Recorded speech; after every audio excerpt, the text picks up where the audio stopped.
Welcome out to another episode of It's All Been Trekked Before. No, I'm not Steven. This is Jimmy-Jerome. The reason Steven isn't here is I recorded a very special episode without Steven that we wanted to rush right out to your listening ears. This week, I sit down with Andy Batt, who you may know as the former host of the podcast Today's the Day. Today's the Day is not currently running, but it used to be on the IABD Presents network, so you should go to iTunes or whatever podcast service you like and check out the backlog for that podcast. It's quite good. We discuss Discovery Season 1. This contains spoilers throughout the entire season, including the cliffhanger. So if you haven't finished watching Star Trek Discovery Season 1, don't listen to this podcast episode. Check back when you're finished with those episodes.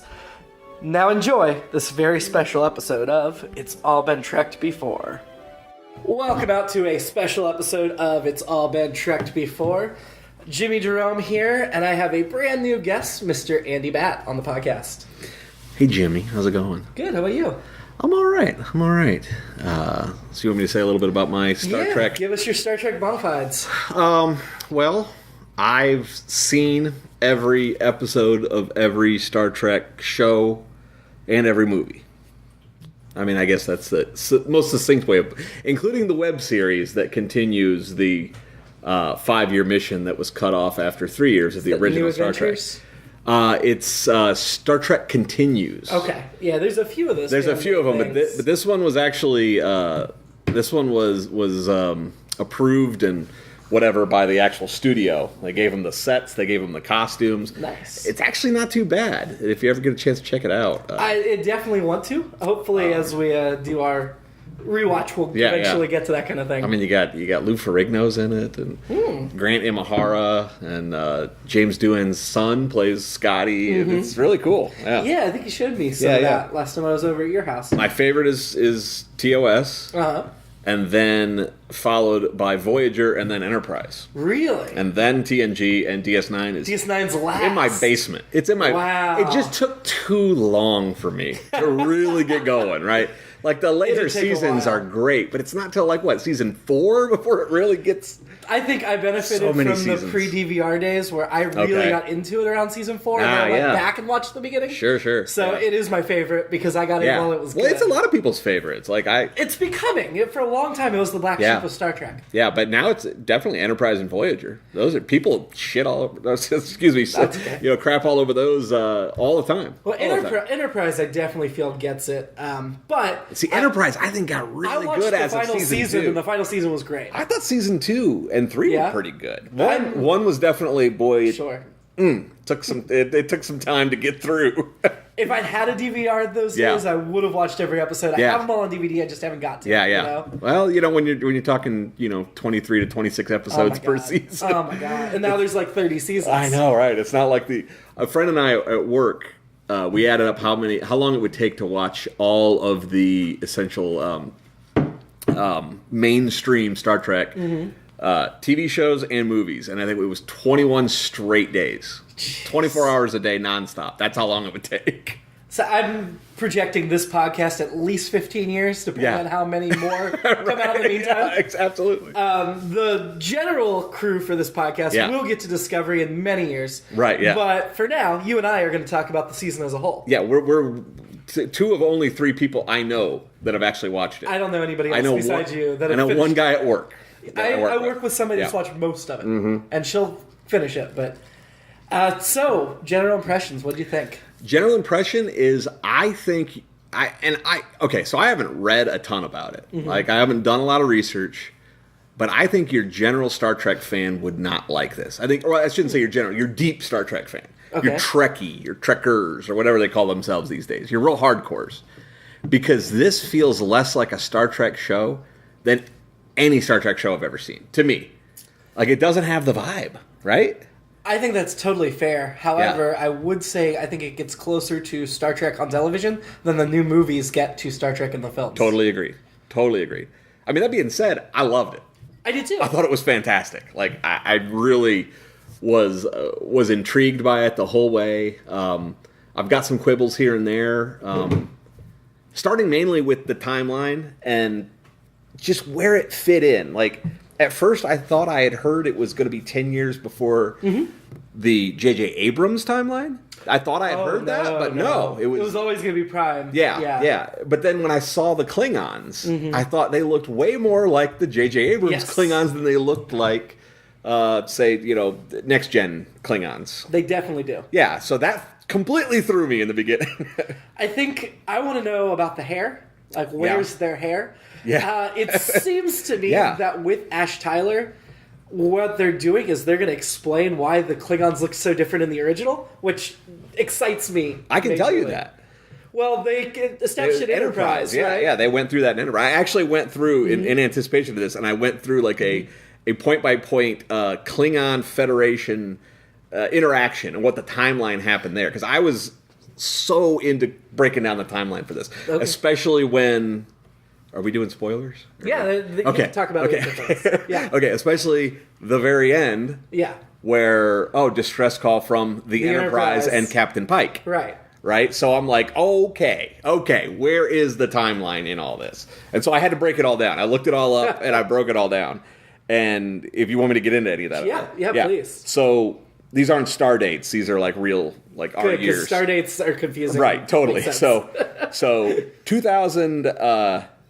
2016 was actually the first year that the Vulcans encountered the Klingons. Okay. Oh, okay. Right? And interesting. And the Klingons blew the first, and they talk about this in Discovery. The Klingons blew the first Vulcan ship out of space, right? Then 2151, that is when Clang, I forget, he's a courier who crashed on Earth. Okay. In the Enterprise pilot. Yes, Enterprise pilot. Yeah. So that was the first encounter of Klingons and humans. Right. Yep. And from there, you kind of, there's a couple interactions there in Enterprise that happen, but 2154 is what they call the Augment Crisis.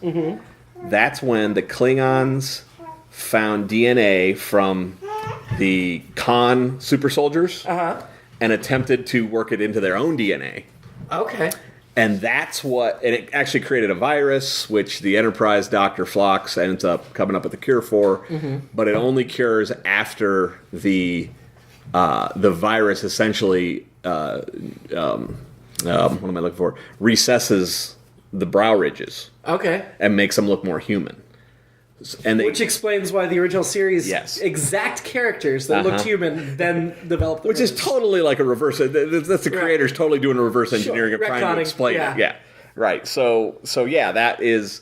And that was the majority of the warrior class that was involved in those experiments. So that's why it seemed like that's all Kirk encountered, because they were the leaders. So Ash Tyler is not what's going to happen to other captains. That's just still an anomaly. I don't think so. Okay. But so that's the Augment Crisis. Gotcha. And then the Battle of the Binary Stars, which is the Discovery premiere. So Augment Crisis happened in 2154. Okay. Battle of the Binary Stars was 2256. Okay. So you're talking over 100 years later. Yeah. So whatever that virus was, that's where I think it's a little messed up. Like, it feels a little messed up to me, because I feel like if you got, what's his name? Takuvma. Takuvma, the high priest guy. Yeah. I feel like Takuvma and all the rest of the heads of these houses, I feel like some of them should have looked human. Should have. Yeah. Yeah, I mean, granted, we only saw a small number of Klingons. Right. Yes. So we'll see how that plays out. Yeah. I can't imagine they're just going to ignore this Enterprise history. I don't think they can. I don't think they can either. No. So this fits in. Where did you identify a year for the cage and where this relates to that? Yes, those was the two things I needed to know. Yeah. So as I was looking into the history of Captain Pike, so Captain Pike, he had there was a big event in 2154. So 2 years before the Battle of the Binary Stars, you had the encounter at Rigel, and that's when... Which the cage is the aftermath of. Yes, yeah. Captain Pike lost a bunch of crew members. Right. A bunch got injured, including Spock. And he kind of lost his confidence, And then, so just on the way back, when they're on their way to Vega to get everybody healed and taken care of, is when they get the distress call where they end up finding the Telosians, and which leads to the cage stuff, right? where the Telosians keep him in a state of illusion, yada yada yada. So this is starts about 2 years after the Cage. 2 years, yes. Okay. Yeah, so this is 2 years after the Cage. That makes sense, because the Cage was 12 or 13 years prior to the original series. Yes, yeah. So yeah, you got the 1960s or 2000, the 2260s, 2260s when essentially Pike becomes fleet captain. Yeah. Of the Federation, and then it's 2265 to 67. I couldn't really nail down an exact years when he gets disfigured and paralyzed. He saves a bunch of cadets and trainees when a baffle plate ruptured and exposed many of them to delta particle radiation. So, nice. Whatever that is. And then later that year is Spock's court-martial for trying to get him back to the Telosians. Yeah. So that's all my timeline. Boring timeline information. I think that's important. Although that is the same year that the Klingons again declare war on the Federation. What is the same year? 2267. The same year as Spock's court-martial. Okay. Like when Pike gets brought back to the Telosians is the same year that the Klingons declare war, but then it's the Organians who put an end to it pretty much right away. Right. So I think that's interesting that that's the same year. Yeah. But I don't think we're going to have any direct... It doesn't seem like we've got a lot of direct links to TOS, of events of TOS that are going to happen here. Just it seems like it's in that pocket. There was more... There were technology references. There were dialogue references. Sure, yeah. I mean, the whole thing in the finale where she's like, bread and circuses. And I'm like, come on. Loved it, but... Yeah. Yeah, so I'm just wondering who's going to be on Pike's ship, because I feel like, obviously Pike's there. Pike, yeah. And obviously Spock's there. They have to. It's 10... because he stayed on the Enterprise. Yeah. You're right, yeah. I mean, I want to see number one. I want to see Jose Tyler. I want to see all of them. You got to see everyone you can. Yeoman Colt. Yep. As many people as they'll cast, I'll be super excited for. Well, and then I think that'll be a really interesting interaction between Spock and Burnham. Yes. Because, I mean, they have to have grown up together, right? To a degree? Yeah. I'm not sure how old she's older. So how old is Spock then when he's serving with Pike? I didn't look that up. I'm not sure. I didn't either. I'm not sure. I mean, it definitely felt like, and I'm just going by memory, I didn't look it up, but it definitely felt like Burnham's at least 5 years older than him. Not too much. Not too much, but yeah. Because I feel like Spock is... Gosh, I feel like I should know this, but I feel like Spock is maybe a good 5-10 years older than Kirk, right? Yeah, oh yeah. Like he's not a way older than Kirk. No. Yeah. But where I was trying to figure out age differences, Spock would have been, I think, a lieutenant in the Cage, roughly. I can't remember. Yeah, he was a science officer. Right. So probably a rank. lieutenant. I think a lieutenant. If he's a bridge officer in charge of the science station, he's got to be at least a lieutenant, I would think. Right, but I don't think he's a lieutenant commander yet. Probably not. But Burnham's full commander. Yeah, so she's got some years ahead of him. And is again. Which is a really interesting moral, I think, a real interesting moral question. Yeah. That her actions, which has caused the death of probably billions. Yeah. Right? I mean, I don't know if she gave us she didn't give us an updated number at the end, did she? No. She was keeping track early, but... That whole 9 months they skipped, I mean, tons and tons of death. Yeah, had to be, right? Yeah. Billions. If not, millions minimum, probably. Absolutely. Right. I'd say that's fair. And so her actions caused that. I mean, a blatant mutiny actions, and now she's being restored. It's a big moral quandary, I think. It is. I mean, she obviously was hugely instrumental. But I think saving Earth, because essentially she saved Earth. Absolutely. Ending the war. Yep. And I think it's really hard to tell if she made the wrong decision in that moment anyway. I mean, in the moment, I sided with her over George Joe. As the season progressed, I wasn't entirely sure I was right in doing that. But with Michael Burnham being the central character, immediately my sympathies went with her. Sure. But to stun your actual friend and captain. I know. Oh, but she felt that was what she had to do to save everybody's lives. But it's that flying in the face of the chain of command. It'd be one thing, I think, if she didn't trust her captain. Right. If she wasn't friends and obviously like saw her as a mother figure. That's where it struck me as, whew, man, that one was a little harsh.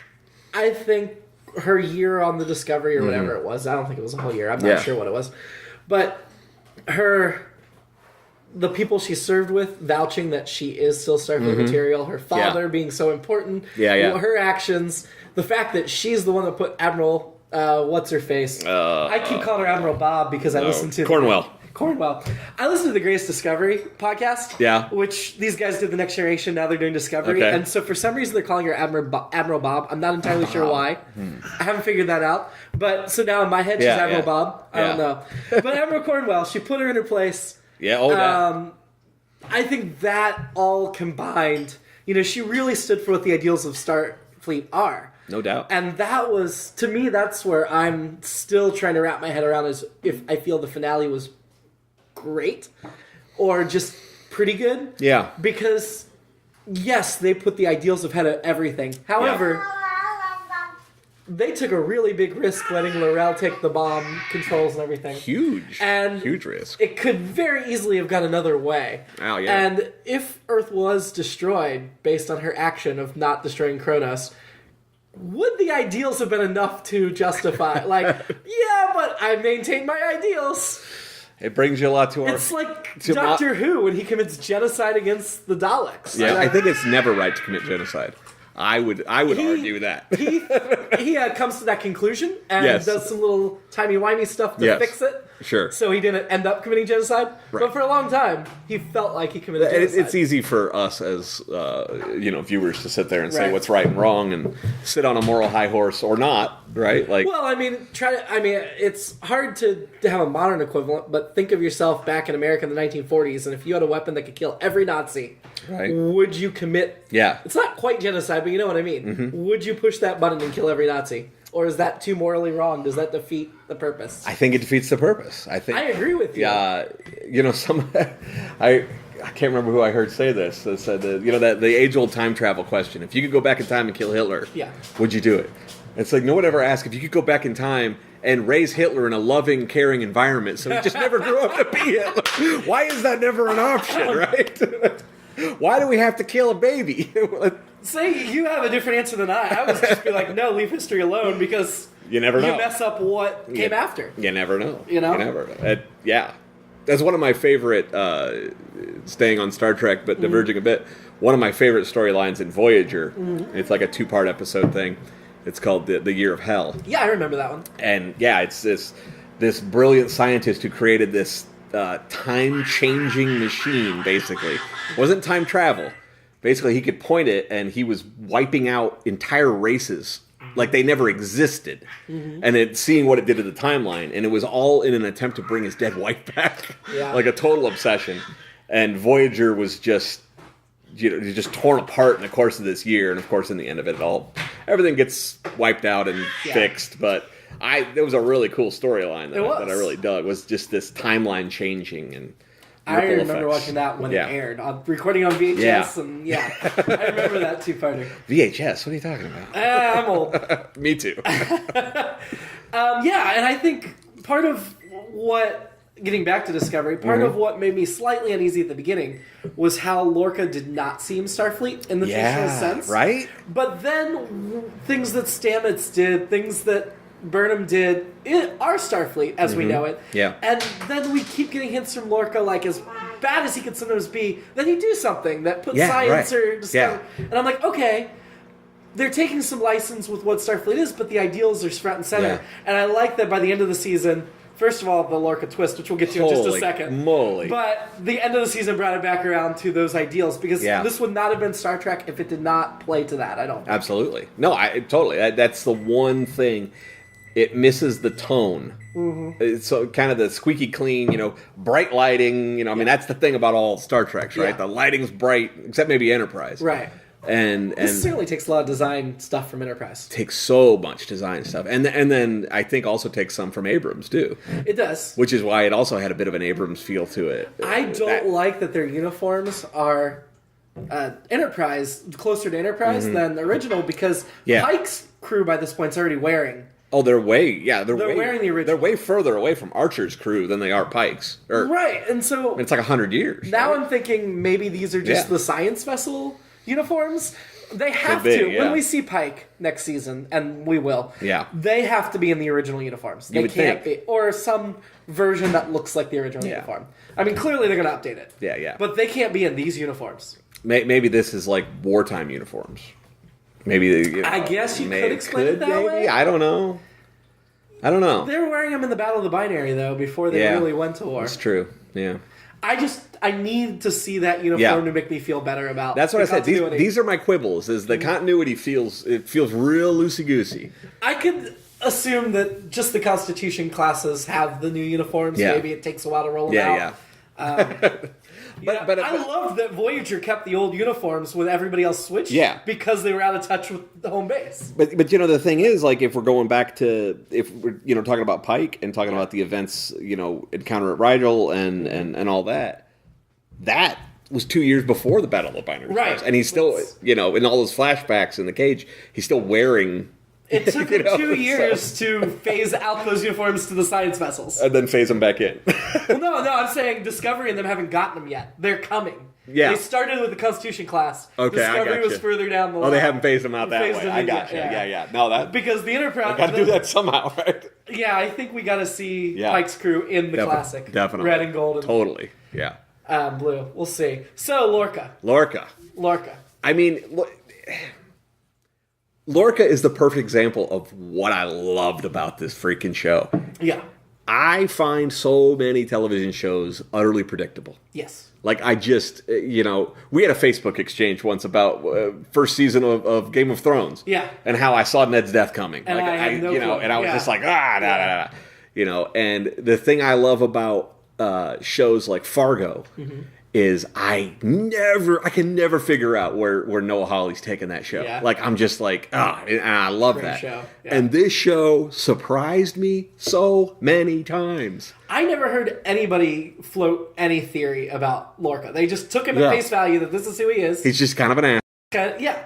And it'll get... Yeah, but then finding out he was Mirror Universe made the whole season makes sense. Well, the one scene where he and Admiral Bob Cornwell have sex, right? And afterwards, it looks like with the phaser. Yeah, it looks like he's going to kill her or something. And then he kind of sets her up to get captured by the Klingons, And I was in that moment, I'm thinking, I was really bummed. Yeah. Because I was like, at first I thought this guy was kind of a dick. Yeah. And then I thought, nah, he's just harsh. Yeah. He's hardened by war, and that's the way he is. But now I'm like, he's unhinged. Yeah. Like, I just thought, he's lost his mind, basically. By then, I was like, this is a one-season character. Yeah. And I'm still hoping for Prime Lorca next year. I love Jason Isaacs. I know, he's so good at this. Great. And I want to see him play the good guy. Yeah, me too. Well, I mean, the fact that we never saw his body makes me think it's certain he's showing up next season. I hope so. I'm pretty sure Michelle Yeoh will show up next season.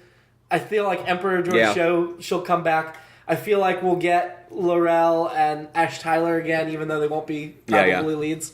But I want to follow up. But the worst kept secret in the world, if you were reading anything outside of just watching the show, was that Ash Tyler was Vok. Yeah. That was so leaked all over every fan theory for months before it was revealed. Is it because the actor played both? They never revealed what actor played Vok. Oh, they didn't. Okay. But Ash Tyler is listed as a main character. He had originally been said to have been cast as a Klingon, that actor. Okay. And then they were super secretive about who Vok was. And then he just shows up very randomly a few episodes in after Vok disappeared and we don't see Vok again. Yeah. So as I was watching this, I was getting really frustrated because for a while I was like, okay, it's not going to make sense that he's Vok. And when they eventually did it, it made sense. Yeah. But I was like, if they were this sloppy, and then once the Lorca twist happened, my brain immediately went, were they, and maybe I'm giving you too much credit, were they so brilliant that they set Vok up sloppily on purpose to keep everybody distracted? I don't know. Because while everybody's debating Vok, nobody's thinking Lorca. Well, I can say I didn't read anything, so I had no idea. Okay. I did not know. Yeah. And the Mirror still totally got me. Like, totally. Oh, the Mirror Universe I didn't see coming at all. And they spent so much time there, too. I know. Like that was really great, We really got to look at it. We've never spent that much time in the Mirror Universe, which is cool. But Vok, well, DS9 did probably that many episodes, but they were so spread out. Yeah.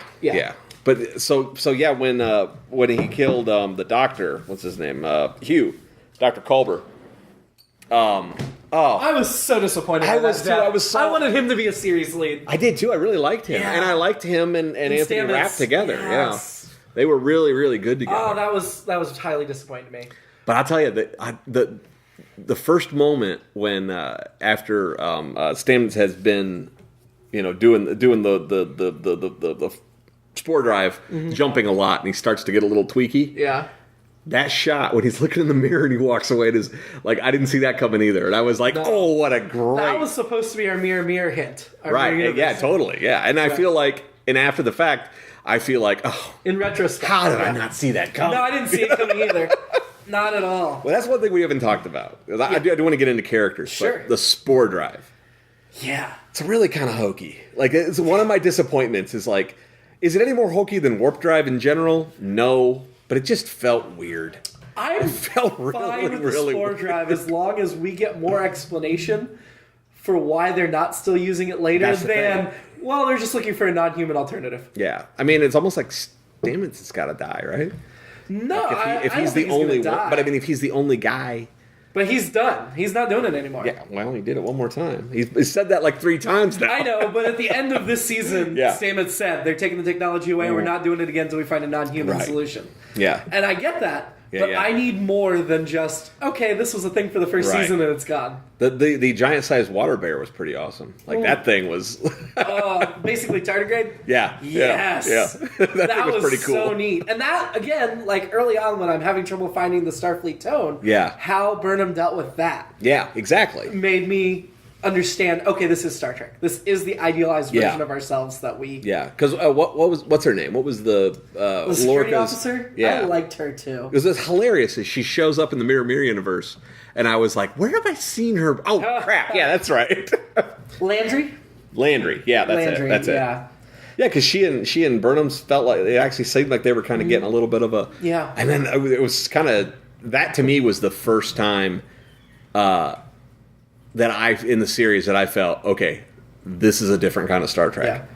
Because I mean, as soon as I saw and starring or guest star Michelle Yeoh, I was like, in the first episode, I was like, she's dead. I was like, she's dead. Like, if she's guest starring as a captain, she's dead. Well, because they were so clear that Jason Isaacs was the captain of the Discovery, I was like, yeah, Michelle Yeoh. I didn't know that she would die necessarily, but I didn't. Yeah, I knew she wasn't going to be around that much. Yeah. I felt 100% certain she was going to die. I love that they brought her back. Oh, yeah, fantastic. She kicks butt. I didn't see that coming until they mentioned the Emperor. Yes, I was like, it's her. I was like, it's got to be her. Yes, she's the only real character I'm accounted for here. Yeah. I mean, the other thought I thought it could be Admiral Cornwall, but I thought it was more likely to be her. Had to be. Yeah. So who's your favorite character? Okay, yeah, we did need to get to that. It's gotta be Tilly. Yeah? It's gotta be Tilly. I like Tilly a lot. Tilly is the comic relief. Yeah. But she's so earnest. She's she's the one that puts everybody back on track when they get off. She really does, yeah. I mean, I will say the only time I shed some tears in this back half of the season was Ash Tyler went in the cafeteria, sat down by himself, and she gets up and goes over to him. And I had to pause because I got all teary-eyed. That was a really nice moment. I was like, you gotta be... This is Starfleet. Yeah. And then it wasn't just her. It was everybody else. But she set the example. Yeah. I like that a lot. I like that moment. I like her. Throughout the season... she talked about wanting to be in command. And in Mirror Universe, she was Killy. Yeah. But I still never saw that potential in her until we get to that end. Yeah. And she's leading by example, and I'm like, that is captain material. Yeah, she will be captain someday if she survives. And I think she will. I think so too. I think she's got to be a fan favorite, right? Oh, absolutely. I haven't read a lot of stuff, but she's got to be. Yeah, I do want to get to know the rest of the bridge crew a lot more. Like, I feel like I do too. I like the two up front, the 2 women up front. I like the alien looking. Yeah. But I also really, really like that this show is not starring the captain, the first officer of the Doctor. Absolutely. I mean, the fact that the Burnham, who was billed as XO #1, and then for most of the season was nothing, specialist, no rank, really, is the lead. Yeah, is groundbreaking. Because the captain's always the lead. Always. Well, that's when I'm a big Walking Dead fan. So when I heard she was leaving Walking Dead, I'd seen she's going to be a non-captain lead on the new Star, and I was like, really? I was like, that's pretty cool. Well, for a long time they just listed her as number 1, and I was like, isn't Majel Barrett's character from The Cage? Oh yeah. And I'm not somebody that would be hung up on the attitude change. Yeah. I would have totally taken that, and I think she would have been great in that, especially in a Star Trek context, and where the different races amongst humans mattered not at all. Right, like that was the whole thing. And number 1 was such a Vulcan-like woman. Yeah. That Burnham is heavily borrowed from number 1, whether she's the same character or not. Right. Yeah. Which clearly she's not, but she's heavily borrowed from that character. Yeah. So my favorite character is Saru. Saru's great. Doug Jones. You know what? I love to see Doug Jones getting a role like this. Yes. Like really showing his acting chops, not just his physicality. Because he had genuine moments of humanity and anger and sadness and compassion and humor. I mean, all of it. And such a growth arc. Yeah. He did not end the season where he started. No, not at all. And the thing I love when I think about, what's the name of his race? I didn't jot that down. I can't remember. So Kelpian. For those listening who haven't seen it, the Kelpians essentially have his race on his planet. Mm-hmm. They are bred to be prey. Yeah. So evolutionarily, they have developed the ability to sense danger. The threat ganglia. Yes, he's got ganglia on. The only problem I had with that is they were very inconsistent on when they were activated. Yes. They should have been going off most of the season. Yeah, all the time. All the time. Just anytime he was in Lorca's presence, they should have been going off. Yeah. But to when you put yourself in the perspective of a species, like the whole species is bred around fear. Yeah. Right? And he has risen to the rank of second in command of one of the flagships of the Federation in a time of war. Yeah. And then acting captain. And he handles it with such dignity and aplomb that it's like, wow. Like, it's so impressive for his backstory as a character. Were you really bummed he was not promoted to captain at the end of the season? I totally was like, he's going to be captain. No. And Burnham as his XO would have been great. Those two together, because he always such a good dynamic. He had such a begrudging respect for her, even amongst his anger for her. Like his anger. I think he was scared of her at the beginning. At the very beginning, but after she killed, after Philippa died.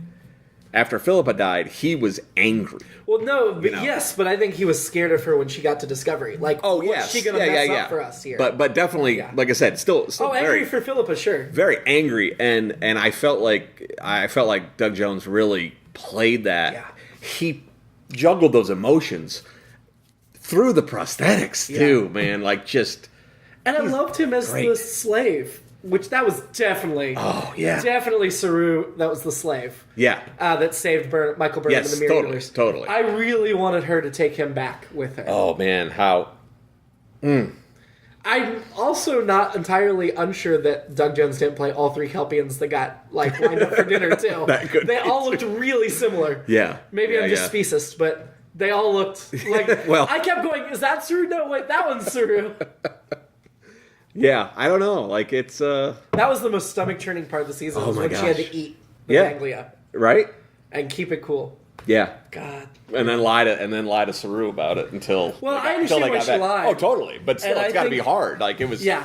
It was a tough decision, especially the way she played it. And I think Saru... Fantastic. I mean, obviously Saru felt betrayed when he found out that she lied, but I think as soon as she told him why... I don't think that's going to hold over.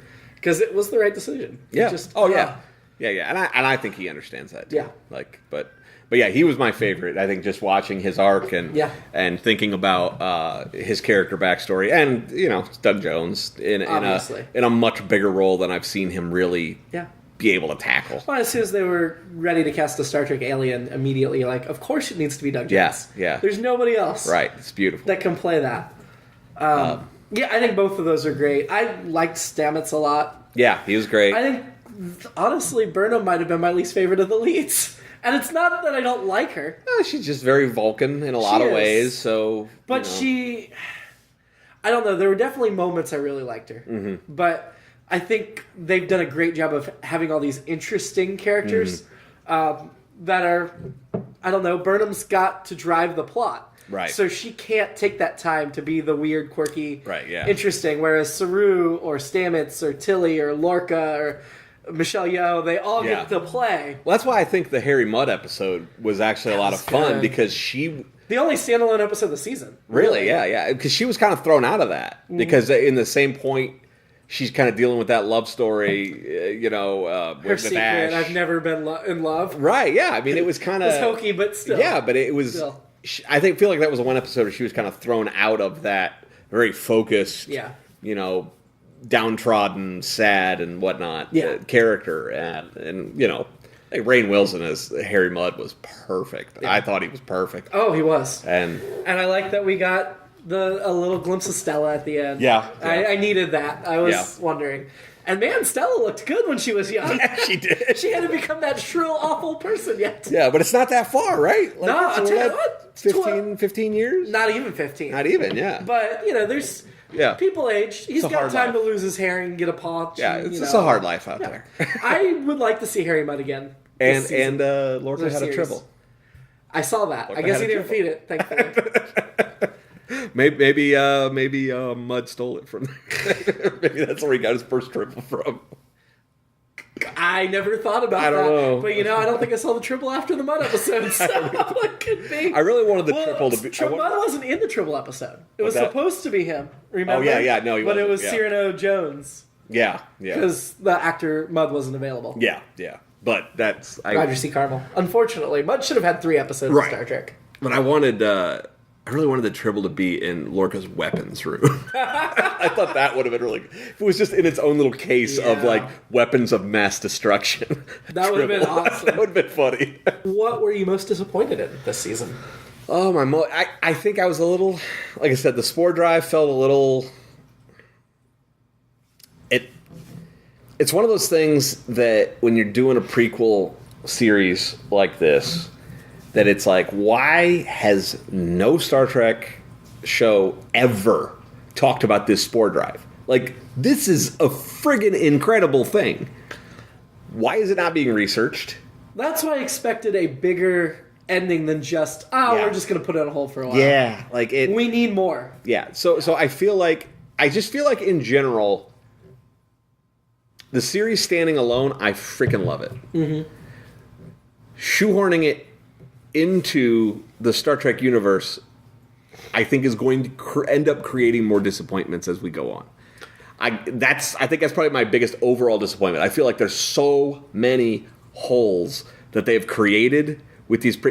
Heck, just even the mirror when you put the mirror timeline in line with what mirror stuff we know, it feels off too. Like it doesn't. No, the Empress is gone, so I assume in Kirk's time they don't yet have. They haven't completely... But then, didn't they make a big deal about Kirk being the only one with the agonizer? Like, wasn't that a thing? Yeah. But now everybody's got an agonizer in this one. Like, or not agonizer, no. He was the only one with the devices. Oh, that's right. You're right. Somebody. I'm sorry. The Tantalus or whatever it was. Yes. Tantalus field. My bad. Yeah, no, they all had agonizers. Yeah. I was more... With the Mirror Universe, I think I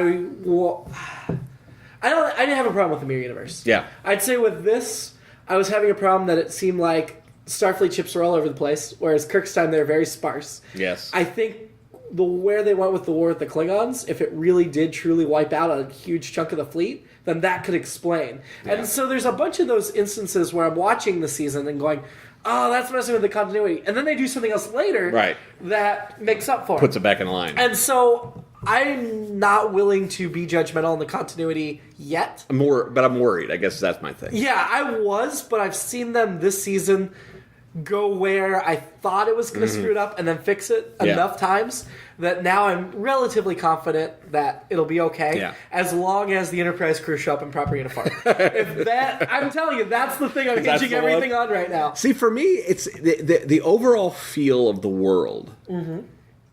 And obviously you can't capture it perfectly. But even from the beginning, like from the first episode, before the war even started, the world just felt a little darker. It felt a little bit more in conflict. And Kirk's world seems just a little bit more smiley and squeaky clean. But to be fair, Pike in the cage was in that dark place, was dealing with stuff. True. And so when this is going dark, and part of why I like Deep Space Nine so much is how dark it is. And this feels kind of Deep Space Nine in some ways. I guess what I mean is Starfleet in general. Right. Like it doesn't feel like there's these great dangers that are... In the original? Yeah, that are threatening Starfleet itself. I think maybe this is a tumultuous time. Yeah. And Kirk is coming out of the tumultuous time. Kind of like, we go through the Vietnam era and then we come out of it. Sure, yeah. I that's my guess of how the continuity will work. I hope so. I mean, we certainly saw things even in Kirk's time where, traitorous Vulcan Romulan, especially in the films. And admirals who were willing to throw their ideals away. And so maybe the cheeriness was just Kirk's crew and how he was a leader. Yeah, they were just there, baby. And so I don't think of that necessarily as a plot hole yet. Yeah. I think had I really researched the timeline of everything before I started watching it too, that might not have shaded a lot of my perceptions. I didn't end up doing all this research till the very end. Yeah. Right? And I think I probably should have done it in the beginning. I think this is fitting. It is Star Trek. It's just not how we're used to seeing it. Yes. A different perspective in the same universe. Mm-hmm. And I certainly appreciate that. I do too. That's part of what bothered me.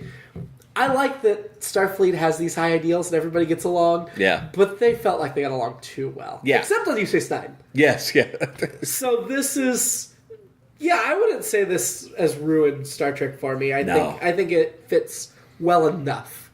But it's going to be the end of the series before we can decide that for sure. Absolutely. I mean... And that's why I have a hard time ranking this among the other Star Trek shows yet. Yeah, too early. It's way too early, right? But it's a fantastic first season.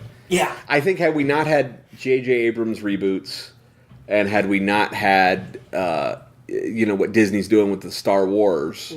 I think this kind of reimagining of things might be a little more jarring right out of the gate, But we've already got these things where it's like Star Trek's been reimagined with a different timeline. It has. I'm much more disappointed in those. I love the first one. First watch, I loved the first one. Yeah.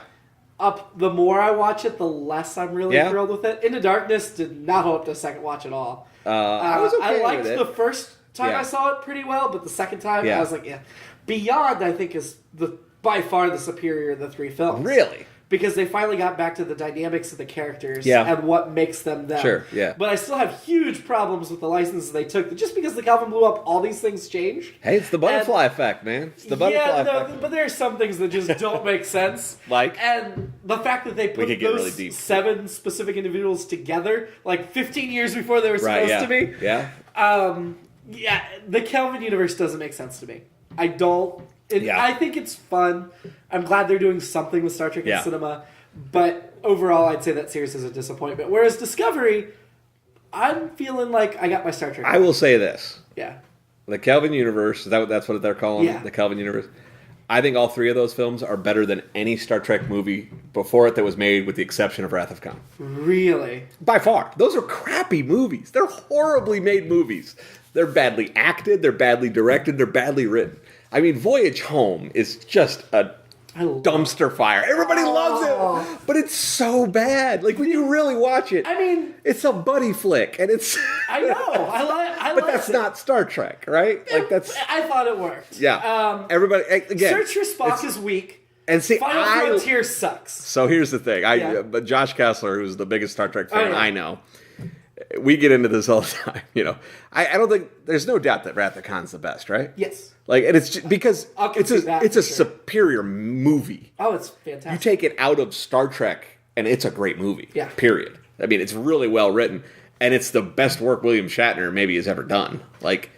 He's really, really good. And I think it's part of what hurts Into Darkness is it's so directly tried to tie itself to that, but then not live up to it. Yeah, it's hard. It's hard to do that.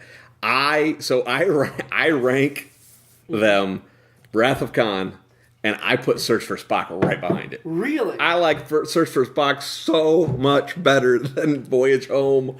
Undiscovered Country. Undiscovered Country. Undiscovered Country for me is right underneath Wrath of Khan. See, I put Undiscovered Country And then what was the sixth one? What was the Undiscovered Country was the sixth. Or the fifth one then? Oh, Final Frontier. Then Final Where Frontier. they go find God. Then I put Voyage Home, and then and then Motion Picture. I really hate Voyage Home. I can tell. So corny. It's so corny. It drives me crazy.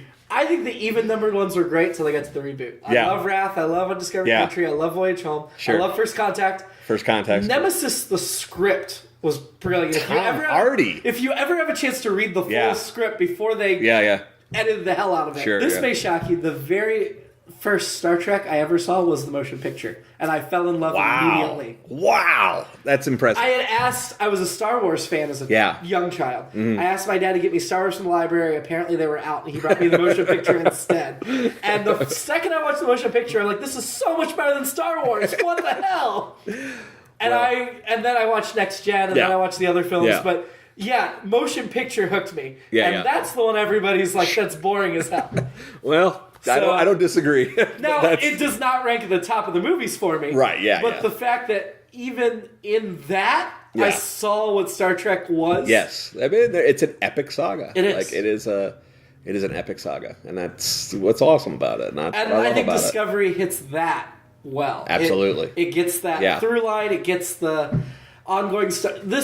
The serial story is what I've always wanted from Star Trek. Yeah. Deep Space Nine is the only one that committed to it. Yep. And they only got away with it because nobody was paying attention to them. Because Voyager wanted to do it and they wouldn't let them. Yep. Next Gen kind of toyed near the end. Enterprise really wanted to do it and they wouldn't let them till late. Season 2, I think they started it. That was the Xindi, right? Season 2 was the Xindi season. Season 2 was the Xindi, and they didn't even... The studio wasn't really happy that they let them do that. They're like, oh, well, you could do like a couple episodes. The studios always fought against the serialization. I think that Xindi season of Enterprise is one of the best seasons of Star Trek any series. I really look forward to watching it. I love the Xindi season. It is so good. So good. And, I mean, it's a little bit too much time travel and stuff here and there, there's some stuff to pick apart. But, that's the thing that I loved about that season, and even going back to Deep Space Nine, is they were putting together these season-long narratives in a time when TV wasn't doing that. Yeah, DS9 was really the first network show to do that. The best shows.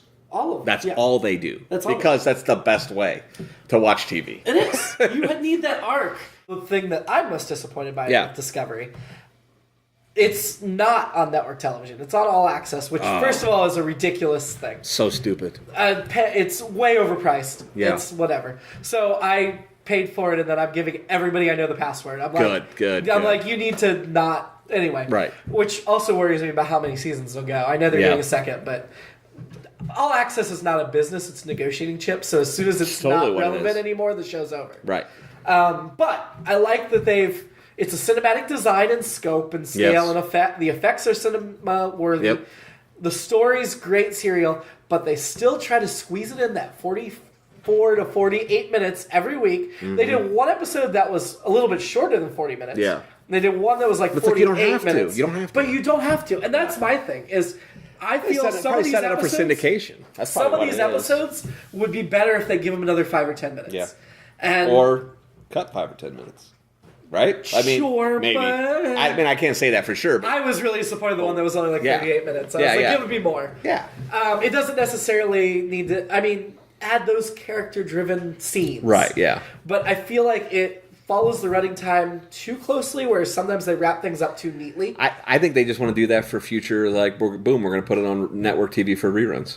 I think that's why we're going to jam some commercials in there. And you could very well be right, but it's so frustrating. CBS, of course that's what they're I mean... Is there anything else on All Access that's not on... The Good Fight, which is the Good Wife spinoff. Oh, okay. And then there's a sitcom. I have not watched the sitcom. What I think they're doing is I think they made this thing and they're like, this is going to be the best TV show we have. CBS is like, this is by far the best show we have. And they are putting all their eggs into this basket that it's going to get so much buzz that it's going to drive so many people to buying the All Access thing. And they have horribly miscalculated. So, because as a TV critic who follows ratings and stuff, I'll get into the business side just please do. Because I don't know anything about the entire purpose of All Access is because the cable networks, which is a dying business anyway. You need to get off of that. Right. But the cable and satellite companies have paid certain cable networks like ESPN a crap ton of money. Right. And basically tried to pay CBS, NBC, Fox, ABC nothing because they're free on the air. Now CBS and NBC and ABC and Fox want money for their transmission fees. Sure. And the cable networks are like, or the cable companies are like, if people can get it for free, why should we pay you? Yeah. So CBS made All Access to say 1 million people or 2 million people Right. are willing to pay $6 a month for our service. Yeah. So you need to pay $6 a month for our service. That is the entire model for All Access. They don't care what's on it. Yeah. They want to temporarily drive up subscription numbers Yeah. to negotiate with cable companies. That's the only purpose. And the second they get the transmission fees they want, All Access is done. Yeah. And Star Trek's over. What? You think they won't put it on network? No. No? I think that would be a big disappointment. CBS, more than any other network, makes their shows procedurals. Sure. The Good Wife is the only one I can think of recently that even veered from that. But this is such a good show. It is, I think but I don't think CBS will do it. Now, you're probably right. what they should do, if they want to cancel All Access, is CBS owns Showtime. They should give it to Showtime. Hopefully they do something like that. Because Showtime, I mean, there was like no cursing in this season. Yeah, hardly. right. We got a brief glimpse of Klingon nipple, but essentially no nudity. And if they put it on Showtime, then they would give it the nudity, they would give it the cursing, Yeah. they would, and I'm okay with that. That could be a really I'm interesting okay with change that to Star Trek. completely. Yeah. I mean, the films have done it some. Right. Do you have ratings numbers as far as what? Of All Access? Yeah. They don't release ratings. They don't It's release their them. streaming service. But do they? But the it did, their subscribers, I subscriber guess? base did go up for Star Trek. Of course, it had to have. It did. I mean, and they're not trying to compete with Netflix. They're not trying to compete with No. They don't want All Access to be a real business. Yeah. And that's what bothers me. Yeah. Star Trek is purely a negotiating chip they're playing with rather than serving it. And I'm shocked it's this good. Yeah. Because, no, me too. Well, it's because they hired Alex Kurtzman, who's the good writer for the new movies that knows Star Trek. Right, They hired yeah. Nicholas Myers, who did the great movie, Wrath of Khan and stuff. Yep. They have this great creative team behind it that aren't concerned with the business. They're like, we don't care that that's what we're for. Yeah. We're going to make you the best Trek possible. Yeah. But I could totally see this ending after 2 or 3 seasons because CBS doesn't need it anymore. Yeah. I hope it's got life. I hope it doesn't. It just bothers me that ratings and quality do not matter in its life cycle. Yeah, that is unfortunate. That's so disappointing. Just to wrap up, what do you want from season 2? Besides Pike for more than one episode. Right. I feel if you're casting Pike and Spock, they need to be an arc. That's tough, though. That's tough. I think, although one of the things they showed me with this episode or with this season is that they can do that. Like they are capable. The writers are capable of making a multi-layered, multi-plot-lined thread show that really weaves in and out in a way that you don't expect it to. The Mirror Universe wasn't a separate arc for the second half. It fit everything that came before. Absolutely. We just didn't realize it at the start. Yeah. And there were just things that got set aside and then they got brought back in a very organic way. Oh, so good. You know, not didn't punch you in the face about it and make you stand up and say what's going on. I think what I said earlier, I really want to learn more about the rest of these characters because I feel like there's some interesting stuff to learn there. I think we're out of wartime, so it's going to change. Yeah, I really want to see Burnham grow. I want to see what happens there. They cannot make a series based around her guilt. I don't think they will. This season was fine, and that's good. But you take that guilt away, who is she now? Because now I want to know. Now I need to know, who is she? Because she was fascinating to me before the war started. Like her interaction with Philippa and her interaction with Saru and all these things was really, really interesting. Mm-hmm. And then, so soon she causes the war and her guilt overrides everything about her character, which is fine. That's not a complaint on my part. No. But now I got to see what happens with her, and I'm dying to see. How did they keep her on Discovery? Because she's back to be a commander, but Saru's already got the XO position. Right. Well, who's the captain?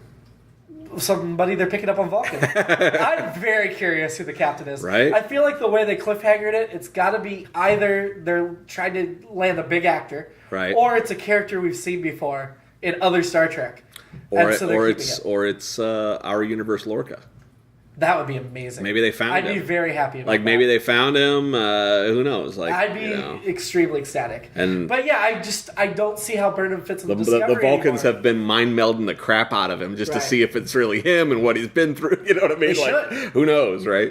They need to mind meld Ash. That's what they need to do. Yeah, letting him go. Serious. They let him go way too easy. Right, and Philippa too. He should have. Like, that's. Philippa, I get a little more, but because they needed her and she could take over the universe. I know, but Ash, I think they should be studying him in some lab. They shouldn't have sent him off In a humane way. Absolutely. In a Starfleet humane way. Yeah, I'm very curious on what would make Burnham stay, because in the original series movies and in Next Gen, we had commanders that weren't XOs because they'd been there so long they got promoted. Right. But I don't know what would make Burnham stay on Discovery when she's not XO and she could be XO somewhere else.